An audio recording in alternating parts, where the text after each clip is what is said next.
So at the beginning of this story, we can see a killer who very cleverly uses a knife to finish off his target right here. But even after finishing off his target, he doesn't calm down here. He sets out to kill his next target. Actually, we learn that his next target was a woman who was sitting in a car fixing her makeup. Although she realizes someone has come and sat in the back seat, she thought maybe her husband had returned. But she couldn't guess at all that death was waiting for her, and all these horrific scenes were being watched by a girl standing at a distance. The next morning, a report reaches the police. And when the police come and check, they find 2 bodies in the same place. The 2 bodies were hanging upside down. After seeing these, the detective becomes suspicious that this killing style is exactly the same style as a suspect they had caught before. Maybe he did these murders. But when the detective shares this with his team reassures him saying that he was under our surveillance all night long, and since he's in jail, there's no question of him committing murder. Since he hasn't even left the jail, and hasn't been out of our sight for even a second, he had no opportunity to commit murder. He didn't do this murder. But for some reason, Detective Dae-young didn't want to believe this at all. So he calls that prisoner named Ki-bum in front of him for interrogation. But when he was questioning Ki-bum was answering in a roundabout way. He wasn't giving any direct answers. After seeing Ki-bum's such behavior, Dae-young becomes very angry. But still he somehow keeps himself under control, because they couldn't gather any evidence against Ki-bum. So this interrogation remains just a formality. But when Ki-bum tries to leave from here, he suddenly bumps into a girl on the street.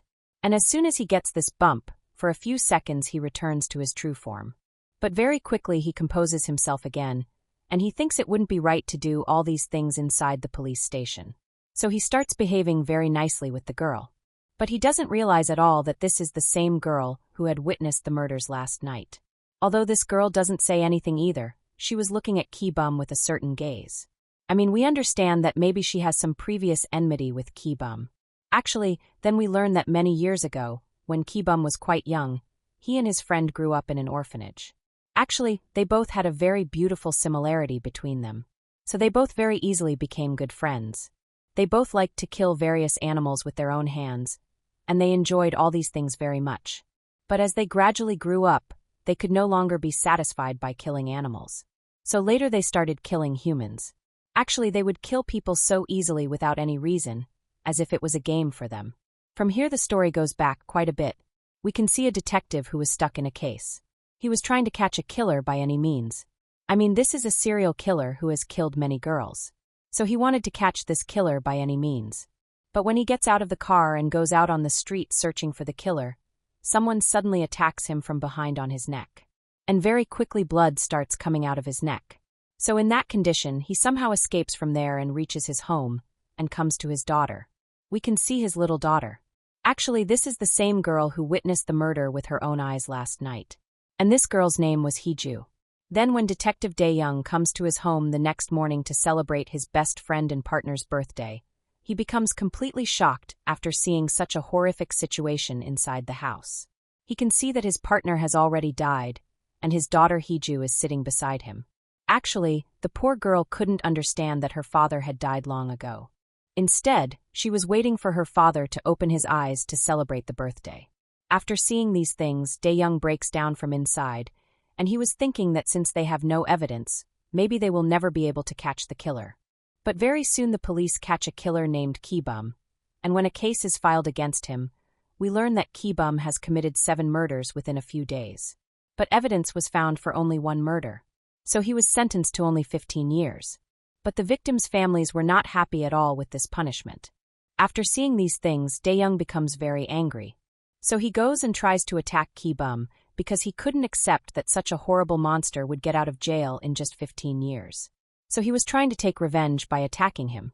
But the police somehow calm him down. But from that day, Dae-young vows that he will take revenge for his friend's death at any cost. That's why he still wanted to take revenge for his friend by any means. And we can see that little girl Hiju, after seeing all these things, memorizes the killer's face for life so that later she can take revenge for her father's death. But when everyone here was in great grief and trying to calm themselves by crying, no one's attention goes to a person who was sitting here very calmly. Only Ki-bum knew that the one who deceived him and sent him to jail was none other than his own best friend. Actually, he is the killer we saw at the beginning of the story. Actually, both friends had fallen in love with the same girl. So Ki-bum's girlfriend was deceiving Ki-bum with his friend. So when Ki-bum learns about this, he wraps plastic around her and gives that girl a cruel death. And he also planned to take revenge on his friend later. But his friend was even more clever than him. So he framed Ki-bum in a murder case and sent him to jail for 15 years. Then when Ki-bum finally comes out of jail after 15 years, the first person who comes in front of him is Dae-young. Actually, this makes us understand that Dae-young hasn't been able to forget that incident from 15 years ago until now. So he was ready to send Ki-bum back to jail by any means. But since he couldn't gather much evidence against him, he orders his team to keep surveillance on Ki-bum 24 hours a day. But a little later, Dae-young tells all his colleagues to each bring out $500, and when everyone was giving money one by one, a new officer thought that our boss was taking bribes from us. But when he sees that this money is being packed and given to a girl, his suspicion goes away. And then we learn that this girl was none other than the girl named Hiju, who has now grown up quite a bit.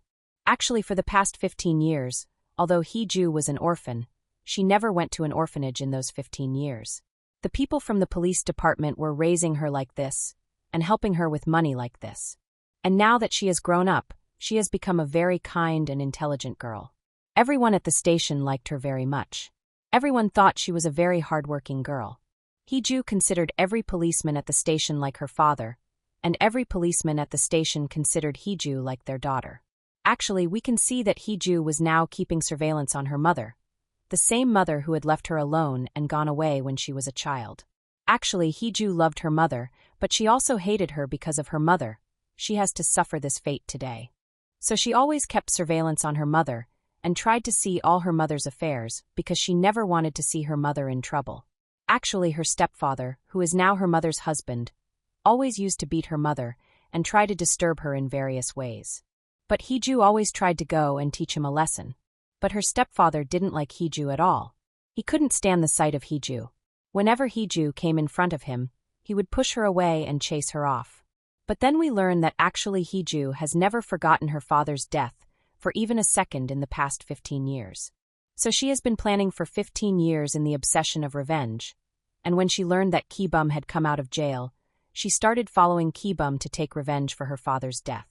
But one day when she was following Ki-bum, she suddenly sees John, and after seeing John's killing style, she realizes that John's killing style matches Ki-bum's killing style quite a bit. So she finally planned that John's murders could be blamed on Ki-bum to send him back to jail. But when she made that plan, the plan didn't work. Although the police's suspicion went back to Ki-bum again, since they couldn't gather evidence against him, they had to let him go. So later, Hiju herself starts moving toward her next plan. Actually, Hiju had planned to kill her stepfather, because her stepfather always tortured her mother. After seeing her mother's horrible condition for so many years, she couldn't bear it anymore. So she was thinking of framing Ki-bum. She would kill her father and put all the blame on Ki-bum, so that Ki-bum could be sent back to jail. Actually, since Hiju was already keeping surveillance on Ki-bum, she knew very well that Ki-bum wakes up early every morning and goes to the park for jogging. So Hiju planned that after killing her stepfather, she would somehow bring the body to that park so that the suspicion would directly fall on Ki-bum. And since Ki-bum already has a criminal record, the police could catch Ki-bum very easily. Then the next morning when Ki-bum comes to that park, he becomes completely shocked after seeing this body, because the style in which this person was killed was exactly his style. So he was thinking that maybe someone was copying him, and now in all this mess, the police will come after him and catch him by any means and send him to jail. This is why he gets extremely scared. However, he also knew that the killer might be somewhere nearby. So when he carefully checks his surroundings, he can see a man standing in the distance who was standing far away observing all these incidents. That's why Ki-bum doesn't waste time and quickly starts chasing after him. That man was also trying to run away from there. Although Ki-bum was taller than him and used to run 10 kilometers every day, still that shorter man runs faster than him and somehow escapes from his hands. And then we learn that man was actually no one else. It was Hiju. Actually, she was trying to find out how fast Ki-bum could actually run compared to her, because this would play a very important role for her next planning. After this, murders start happening one after another in the city. And the style of each murder was similar, meaning it completely matched Ki-bum's style. But until now the police couldn't gather much evidence against Ki-bum. That's why they couldn't catch Ki-bum either. And after seeing all these things, Dae-young gets extremely angry. So he decides to interrogate Ki-bum again. When he reaches Ki-bum, he can see that Ki-bum was sitting in a restaurant very calmly eating noodles. And after seeing Ki-bum's such behavior, Dae-young gets even angrier. So he pours a lot of chili peppers into his food. But we can see that Ki-bum doesn't react to this either. He silently starts eating his food. And when his meal is finished, he tells Dae-young that what you're trying to do won't bring your partner back. There was no way for your law to catch the killer. So what's the point of doing this now? But we can see that when Dae-young hears such words from Ki-bum, he gets even angrier. He starts getting completely fired up with rage. For a moment, the thought comes to Dae-young's mind to kill him, and if he has to go to jail afterwards, he'll go to jail. But actually the matter wasn't that simple either. Later that night, when Ki-bum is sitting alone at his house, he suddenly notices someone secretly trying to open his door. So he turns off the lights and goes to hide in a corner of the room. And then we can see it was actually no one else. It was his old friend John. And John silently sneaks in and tries to kill him. But since they knew each other's plans very well, they start falling into each other's traps. And John also tries to find him silently without saying anything, because John knew very well that Ki-bum knew about his every move. That's why a cold war starts between them. They start taking all steps to find each other out. And when John tries to open the door, Ki-bum tries to stab the knife straight into his hand. And when he tries to listen to something by putting his ear close, Ki-bum tries to pierce his ear with the knife. Actually, even after spending many years in prison, Ki-bum's aim was still perfect. And after seeing these things, John gets a bit tensed.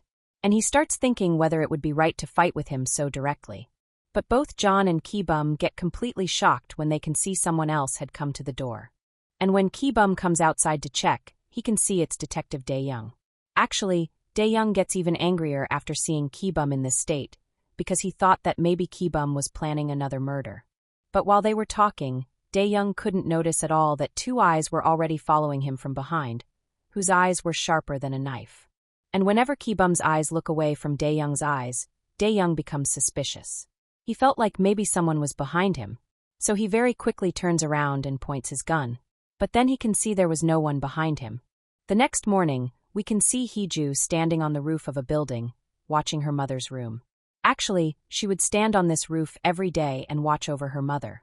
But today when she comes to the roof to watch over her mother, the situation was completely different, because she can see there was no movement in her mother's room, meaning everything was lying there peacefully. After seeing these things, she finally becomes suspicious. So she courageously plans to go into her mother's room. But when she enters her mother's room, she can see her mother's dead body lying there. Actually, her mother had broken down mentally after her second husband's death. That's why, unable to bear all these things, she had committed suicide. And when Hiju sees that one after another, people close to her are dying, she gets extremely angry. She was already crazy with the desire for revenge. Now she becomes completely mad with the desire for revenge. Actually, she starts blaming Ki-bum for all these things. That's why she decides to take revenge from Ki-bum very quickly by any means. But since now she has found another killer like Ki-bum, John, doubt comes to her mind. She couldn't understand who the real killer could be, because Ki-bum and John kill in the same style. That's why it was difficult to differentiate between the two of them. And when Hiju starts investigating Ki-bum's previous murders, she learns that actually there wasn't just one killer. Maybe the two of them had committed the murders together. And since their killing styles were similar, the police never suspected two different people. So she decides to find out John's criminal record, and since she used to come and go to the police station daily, she very easily finds this out. And then she very easily learns that actually that man named John was the one who called the police and complained against Ki-bum, which is why Ki-bum was caught later. So Hiju understands that maybe the two of them already knew each other.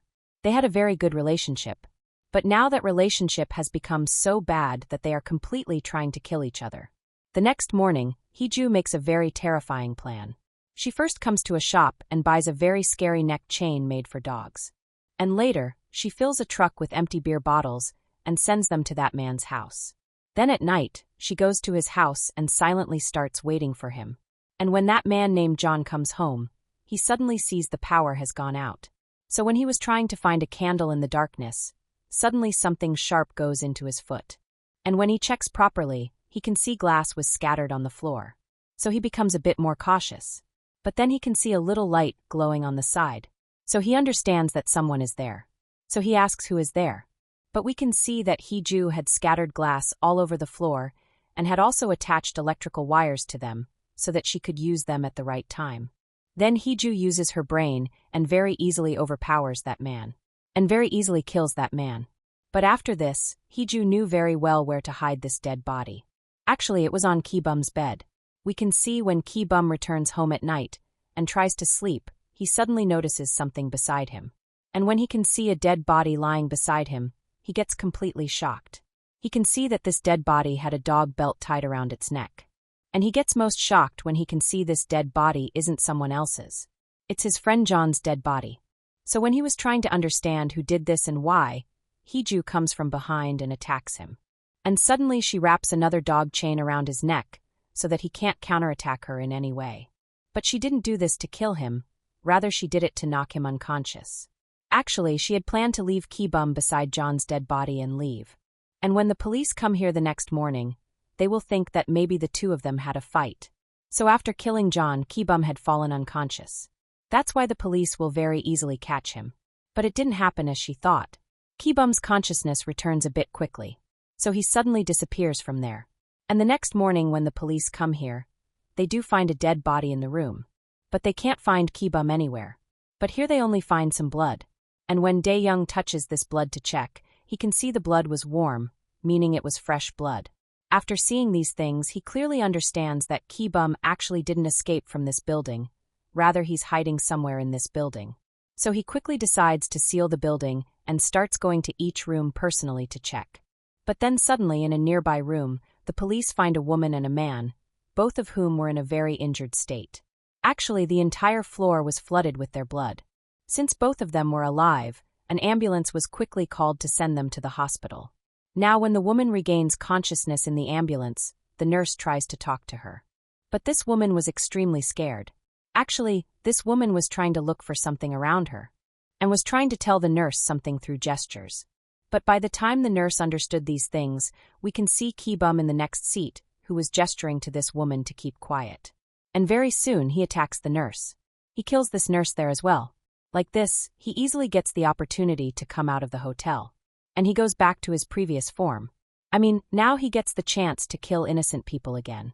He again gets the opportunity to kill innocent people. Meanwhile, Dae-young, who was at the crime scene, was sitting there thinking about how Ki-bum actually escaped from here, when he could see blood coming from under the bed. After seeing these things, when he flips the bed, he finds a man's dead body there. After seeing this, he clearly understands that after killing this man, his dead body was hidden right here, and Ki-bum escaped from here disguised as him. Meanwhile, Hiju was very happy after completing her planning, because she was thinking that even if the police couldn't catch Ki-bum, now he's a wanted killer. The police will catch him anytime, and this incident will just end like that. So she was thinking from now on she'll spend time fulfilling her dreams. But right after that, when she could see the newspaper headline, she was completely shocked. She could see the police had declared Ki-bum completely innocent. They were saying they found no evidence against Ki-bum. So there's no reason to go after Ki-bum. That's why they declared Ki-bum completely innocent. Actually, then we learn that the higher authorities gave this order to the police because they didn't want the police to just waste time chasing after one person, and since they couldn't even catch that person, the public would think they're incompetent. However, after hearing all this, Dae-young couldn't be happy at all. And then on the other side, we can see Hiju, who makes a promise to herself that in any way, she will catch this killer and give him the punishment he deserves. Meanwhile, Ki-bum clearly understands that now even if the police wanted, they couldn't do anything to him, because he has been declared completely innocent. But he wanted to find that person who always tries to blame him. For this, Ki-bum comes to an internet cafe so that he can find out something about these things. And when he sits at the computer, it doesn't take him much time. He very quickly learns that the man who was killed and left in the park was the second husband of that woman whose first husband she had murdered. Also, they have a daughter, and when he learns about that girl's height and age, he clearly guesses that that girl was the one who attacked him at the hotel. And after seeing all this, Ki-bum is completely shocked. So he starts planning his revenge. But since Ki-bum was smoking cigarettes while sitting in the cafe owner came and requested him to put out the cigarette. But instead, he scolded him and told him to leave from there. After hearing this, the cafe owner clearly understood that it wouldn't be wise to mess with him. But then suddenly he remembered that the police were trying to find exactly such a person. So he quickly called the police too. And since Dae-young was nearby, he quickly came to this cafe. But by then Ki-bum had fled from there, and only his burning cigarette remained there. And when Dae-young could see the cigarette was still hot, he understood Ki-bum hadn't gone far. He was hiding somewhere nearby. So he quickly pulled out his gun and told everyone to stand facing the wall. And when he started checking everyone one by one, Ki-bum, who was in the crowd, suddenly attacked Dae-young. After that, very easily he came out of the cafe and started running away from there. But he came in front of another police officer. But since he had newly joined the police, he was a bit afraid to shoot. And taking this opportunity, Ki-bum grabbed him, beat him up, and stuck a knife into his stomach. But he doesn't kill him. Because Ki-bum knew this thing very well that for killing a police officer in Korea, he would face terrible punishment. And after that, maybe the police would start searching for him like dogs. So instead of killing the police officer, he taught him a lesson. After that, he takes Dae-young's car and goes straight to the police station. And after seeing the car, the guard also starts saluting him, and like this, the most dangerous place for him becomes the safest place for him. Actually, Ki-bum came to the police station to find out Hiju's address. And since Hiju was at the police station at that time, she could see Ki-bum from a distance trying to sneak into the police station. But instead of telling the officers, she stood there quietly.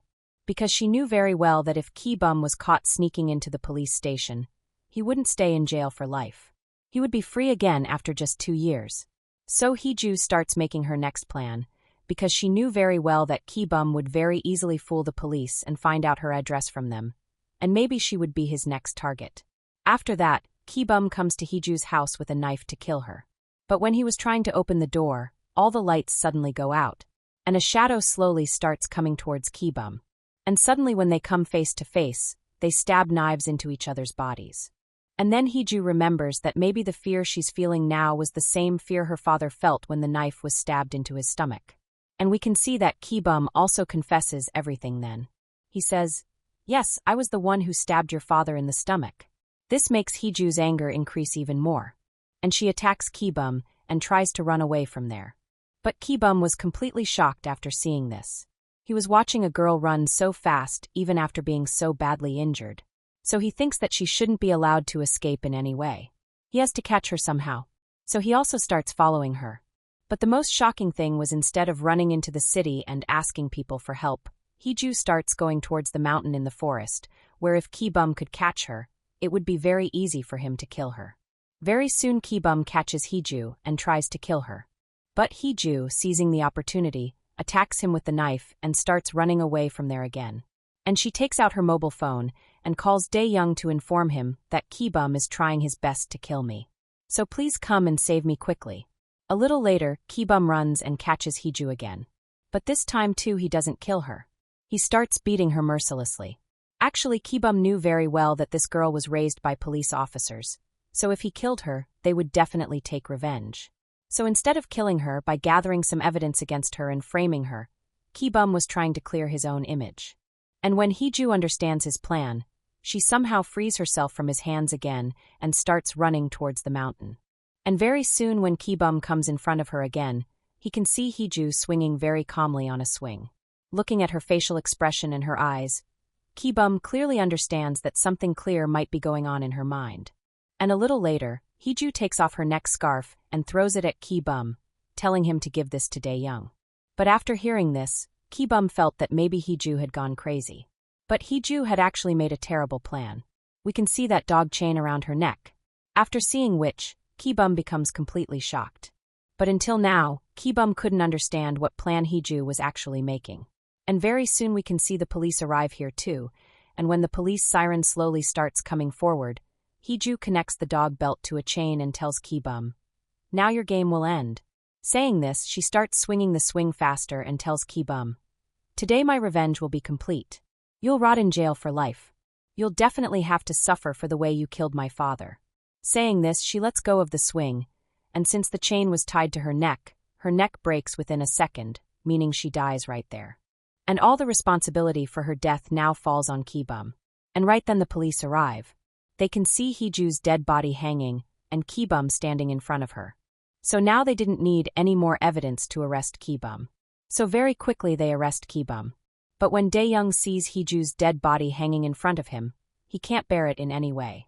Actually, Hiju sacrificed her own life to take revenge for her father's death. And at such a terrible point, this entire movie ends here.